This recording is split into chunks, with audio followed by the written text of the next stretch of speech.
عليكم ورحمة الله وبركاته نحمد الله العظيم ونصلي على رسوله الكريم أما بعد அன்பான பெரியோர்களே, ஜமாத்தார்களே, அல்லாஹ்வின் மகத்தான பேர் அருளினால் ஃபஜ்ருடைய தொழுகை எழுதிவிட்டு குர்ஆனின் விளக்கங்களை தெரிந்து கொள்வதற்காக நாமெல்லாம் அமர்ந்திருக்கிறோம்.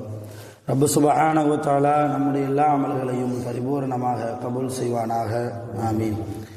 கயிறு பரக்கத்துகள் நிறைந்த நாளாக கெட்ட முடிவுகளை விட்டும் முசீபத்துகளை விட்டும் உலகத்தின் ஆபத்துகள் அல்லாஹ்வின் படைப்புகளின் தீங்குகளை விட்டும் பாதுகாப்பு பெற்ற நாளாக அல்லாஹ் இந்த நாளை நமக்கு அமைத்து தருவானாக. ஆமீன். அருமையானவர்களே, சப்பிஹ் இஸ்ம ரப்பிக்கல் அலா என்ற சூறாவில் நேற்றைய தினம் 10 வசனங்கள் வரைக்கும் நாம் பார்த்திருக்கிறோம். 10வது வசனத்தில் அல்லாஹ் சயதக்கரு மை யக்ஷா, உபதேசம் என்பது யார் அல்லாஹ்வை பயப்படுகிறார்களோ அவர்களுக்குத்தான் பயன் கொடுக்கும், அவர்கள்தான் உபதேசம் பெறுவார்கள் என்று அல்லாஹ் 10வது ஆயத்திலே சொல்லியிருக்கிறான். 11வது ஆயத்திலிருந்து தொடர்ந்து அல்லாஹ் இந்த சூறாவில் சொல்கிறான், வயதஜன்னபுஹல் அஷ்கா, கெட்டவன் இந்த உபதேசத்தை விட்டும் ஒதுங்கிக் கொள்வான். இப்போ கெட்டவர்களுக்கு, கெட்ட குணம் இருப்பவர்களுக்கு உபதேசம் செய்தால் பிடிக்காது.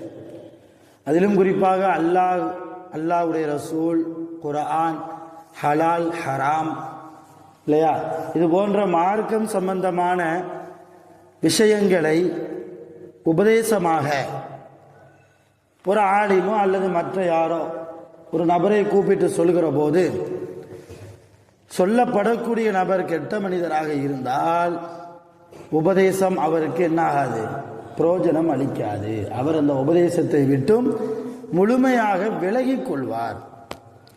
அப்படிப்பட்ட கெட்டவர் நாளை கியாமத்து நாளில் எங்கே இருப்பான் என்றால், அல்லதி, அந்த கெட்ட மனிதன் என்பவன் யசுலன் நாரல் குபுரா, மிக பெரிய நரகத்திலே அவன் நுழைவான். இந்த உலகத்தில் உபதேசம் கேட்க மறுத்துவிட்டால் குர்ஆனை பற்றி, ஹதீஸை பற்றி, நல்ல ஒழுக்கங்களை பற்றி, எப்படி வாழ வேண்டும் என்கிற வாழ்க்கையின் தத்துவத்தை பற்றி, அதிலும் குறிப்பாக அல்லாஹ்வுடைய பொருத்தத்தை பற்றி, எப்படி உலகத்தில் நம்மால் வாழ வேண்டும், எப்படி வாழ முடியும் என்கிற உபதேசத்தை ஆலிம்களின் மூலமாக நாம் கேட்கிற போது அது நமக்கு பிரயோஜனம் தர வேண்டும். அதை நாம் செவிதாழ்த்தி நம்முடைய கல்புக்குள்ளே நல்ல முறையில் அதை நாம் உள்வாங்குவோமையானால் நாளை கியாமத்தில் நரகத்தை விட்டும் பாதுகாப்பு பெற்றவர்களாக நம்மால் நிச்சயம் மாற முடியும். உபதேசத்தை விட்டும் நாம் ஒதுங்கி இருக்கிறோம் என்றால் அல்லதி யஸ்லன் நாரல் குபுரா, மிகப்பெரிய நரகத்திலே அவன் என்ன செய்வான், நுழைவான். அந்த நரகம் என்பது சும்ம லா யமூது ஃபீஹா வலா யஹ்யா, அந்த நரகத்தில் அவனுக்கு மௌத்தும் கிடையாது, யஹ்யா, உயிரோடு வாழுதலும் கிடையாது. இப்போ நிம்மதியாக நரகத்தில் இருக்க முடியுமா? நரகத்தினுடைய வேதனையை அனுபவித்து அவனுடைய உயிர் சந்தோஷமாக இருக்குமா? அல்லது உயிர் போகக்கூடிய நிலைமை வருமா? இறந்து போவான், மறுபடியும் அவனுக்கு உயிர் கொடுக்கப்படும். நரகத்தில் ஒரு மனிதன் வேதனை செய்யப்படுகிற போது அந்த வேதனை தாங்க முடியாமல் அவன் நரகத்திலே இறந்து போவான்.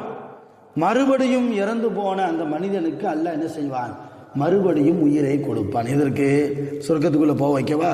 மறுபடியும் அந்த வேதனையை அடைந்து கொள்வதற்காக, அனுபவிப்பதற்காக.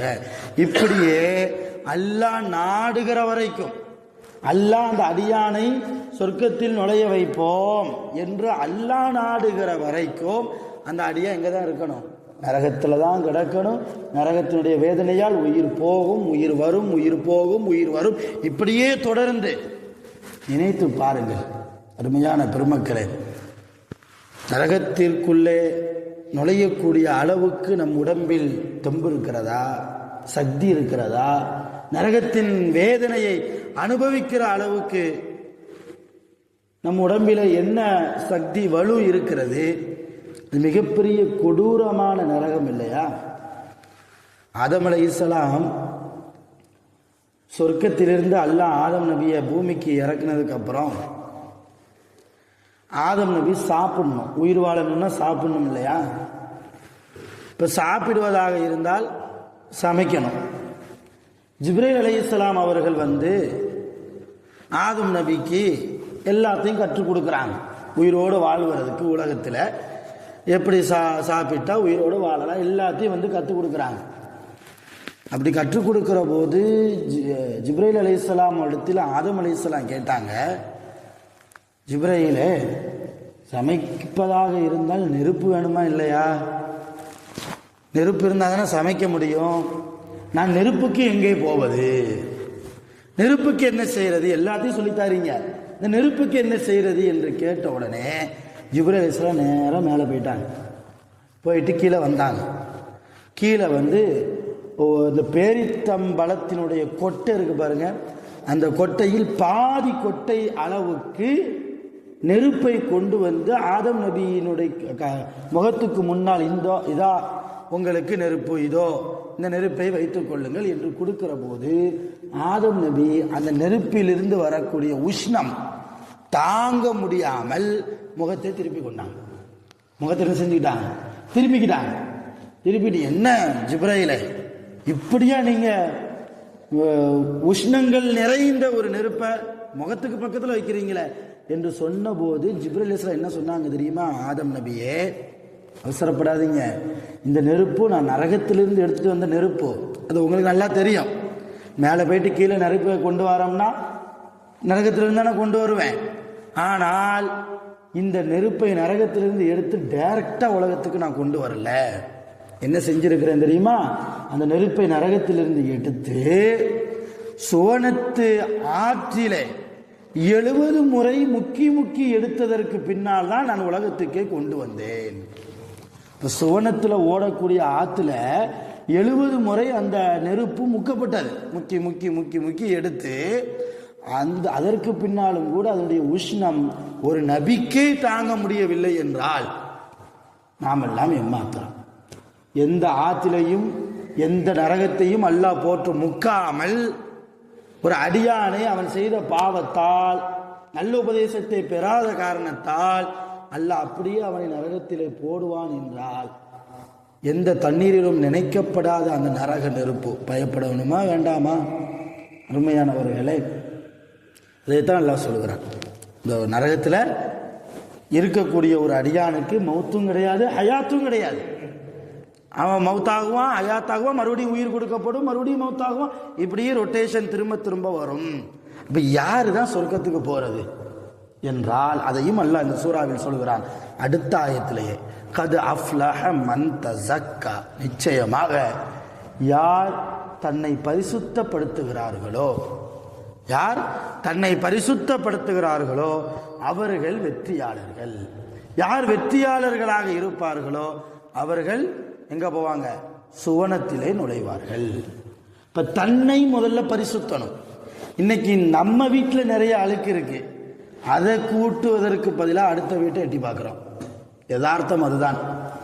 என் உடம்புல நிறைய அழுக்கு, நான் அடுத்தவனை போய் குறை பேசுறேன்.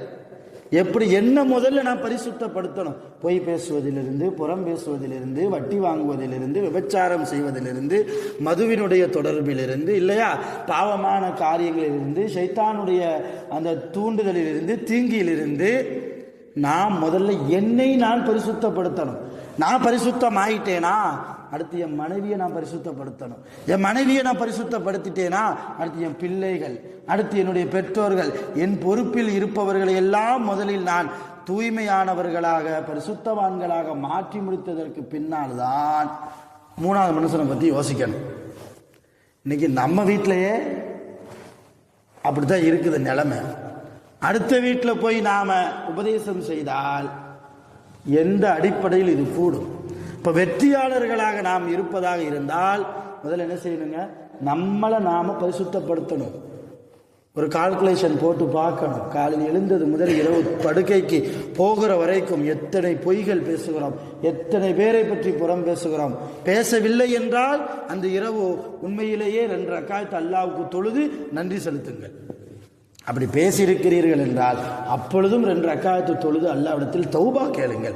ஒவ்வொரு நாள் இரவும் இது போன்ற வணக்கங்களில் நாம் ஈடுபடுகிற போது அல்லாஹ் நம்முடைய உள்ளத்தை சுத்தப்படுத்துவான். அல்லாஹ் நாடாம நாம பரிசுத்தவான்களாக நிச்சயம் ஆட முடியாது. அவன் ஆடணும். முதல்ல அவன் ஆட வேண்டும் என்றால் அவனுடைய அரிசியை நாம தட்டணும். எப்படி தட்டுறது? இரவு நேரத்தில் தொழணும். கொஞ்சம் இபாதத்.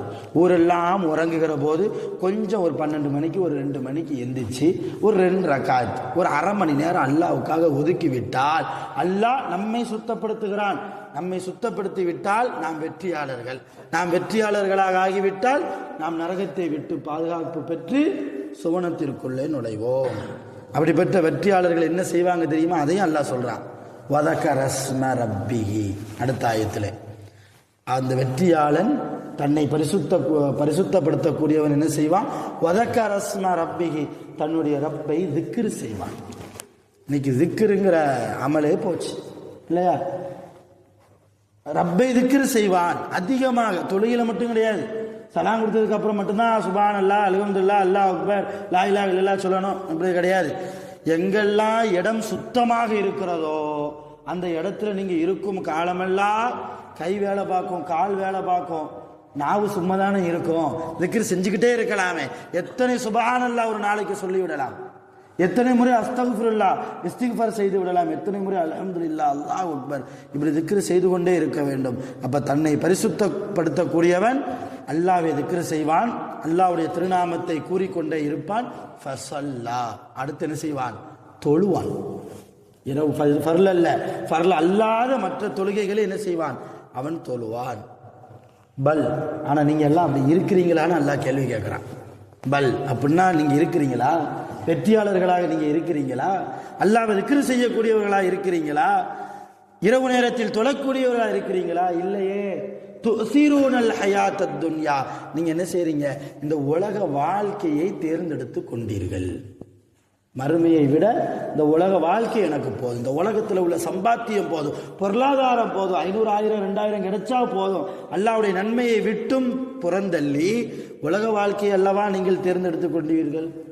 வல்ல ஆகிரத்து, அல்லாஹ் அடுத்த ஆயத்தில் சொல்கிறான், வல்ல ஆகிரத்து ஹைருன், மறுமைதான் சிறந்தது. உங்களுக்கு இந்த உலகத்தை விட மறுமைதான் சிறந்தது. அதோடு மட்டுமல்ல அபுக்கா, அதுதான் நிரந்தரமானது. அதுதான் நிரந்தரமானது. மறுமைதான் சிறந்தது, மறுமைதான் நிரந்தரமானது. இந்த செய்தி உலக வாழ்க்கையை தேர்ந்தெடுக்க கூடாது. அதிகமாக அல்லாஹ்வை திக்ர் செய்யணும், இரவு நேரத்தில் தொழணும், மறுமைதான் சிறந்தது என்கிற இந்த செய்தி இன்னஹாதா லஃபி ஸுஹுஃபில் ஊலா, முந்திய வேதங்களில் எல்லாம் கூறப்பட்டிருக்கிறது. சுஹுஃபி இப்ராஹீம வ மூசா, இப்ராஹிம் நபி மூசா நபியினுடைய வேதங்களிலும் இந்த செய்தி இருக்கிறது என்று அல்லாஹ் இந்த சூறாவை முடிக்கிறான். அருமையான பெருமக்களே, அதிகமாக அல்லாஹ்வினுடைய திருநாமங்களை உச்சரித்து திக்ர் செய்து இரவு நேரங்களில் கொஞ்ச நேரம் ஒதுக்கணும். தஹஜ்ஜத்தை ஹயாத்தாக்கணும். பெரியவர்கள் நாதாக்கள் சாலிஹீன்களுடைய அடையாளம் தஹஜ்ஜத்துடைய தொடர்பு இல்லாமல் இருக்க மாட்டாங்க. இன்னைக்கு குடும்பத்தில் நம்ம பெரிய ஆளா இருக்கிறது நமக்கு பெருமை இல்லை. அல்லாஹ்வுக்கு முன்னால் நாம் கண்ணியமானவர்களாக இருக்கணும். அல்லாஹ்வுக்கு முன்னால் நாம் தண்டிக்கப்படாதவர்களாக நாம மாறணும் என்றால் அல்லாஹ்வுக்கென்று சில மணி நேரம், ரொம்ப ஒரு அரை மணி, ஒரு ½ hour அல்லாஹ்வுக்காக ஒதுக்க முடியாதா? கொஞ்சம் தஹஜ்ஜத்தை எந்திரிப்போம், எழுப்புவோம். தஹஜ்ஜத்தை ஹயாத்தாக்கினால், அல்லாஹ்விடத்திலே 2 சொட்டு கண்ணீர் விட்டு நாம் கதறினால் நிச்சயம் அல்லாஹ் நம்மை சுவனத்திற்கு அதிபதிகளாக அல்லாஹ் ஆக்குவான். வல்ல ரஹ்மான் இபாதத்துகளில் ஆர்வமுள்ள சாலிஹீன்களாக நம் அனைவர்களையும் ஆக்கி அருள் புரிவானாக. அல்ஹம்துலில்லாஹி ரப்பில் ஆலமீன். சுப்ஹானல்லாஹி வ பிஹம்திஹி, சுப்ஹானல்லாஹி வ பிஹம்திஹி, அஷ்ஹது அன் லா இலாஹா இல்லா அன்த அஸ்தக்ஃபிருக வ அத்தூபு இலைக. ஆமீன். சுப்ஹான ரப்பிக ரப்பில் இஸ்ஸத்தி அம்மா யசிஃபூன், ஸலாமுன் அலல் முர்ஸலீன், வல்ஹம்துலில்லாஹி ரப்பில் ஆலமீன். ஸல்லல்லாஹு அலா முஹம்மத் ஸல்லல்லாஹு அலைஹி வஸல்லம், ஸல்லல்லாஹு அலா முஹம்மத் ஸல்லல்லாஹு அலைஹி வஸல்லம், ஸல்லல்லாஹு அலா முஹம்மத் யா ரப்பி ஸல்லி அலைஹி.